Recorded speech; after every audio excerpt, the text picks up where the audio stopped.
तर स्वागत आहे मित्रांनो तुमचं माझ्या पुन्हा एकदा मिनी ब्लॉगमध्ये. तर आज होती शिवरात्री, तर इथं आपल्या अंबरनाथमध्ये भरती यात्रा. तर मयूर आणि मी गेलो मग बघायला संध्याकाळी. मग आलं आम्ही इथं, मग बघलं दुरून तर पायने दिसत होते. म्हणलं हे बघा आलो बाबा, आता आपण यात्रामध्ये एंटर केलं. मग आल्यानंतर आपल्याने घुसलो डायरेक्ट गर्दीमध्ये. बघू शकता गर्दी कशी होती, तर पाय त्याला पण जागा नाही होती ना भेंडी.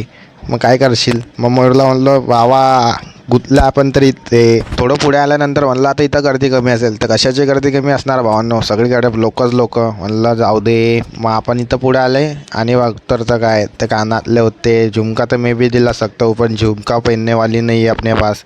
तर इथं या बसलेला होता. म्हणलं बाबा अलगच विषय. मग इथे पोरगीचा डान्स बघितला आणि गेले आपण डायरेक्ट पुढं पण तसेच गर्दी.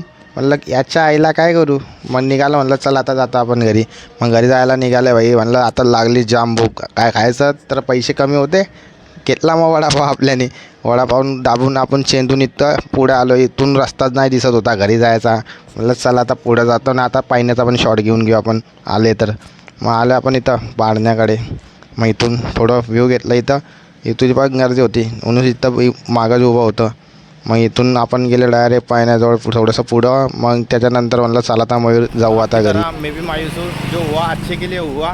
आज के लिए बस इतना ही. आपकी तरह हमारा भी दिल टूटा है. चलो मिलते हैं भाई. नो पैसा सब वैसा.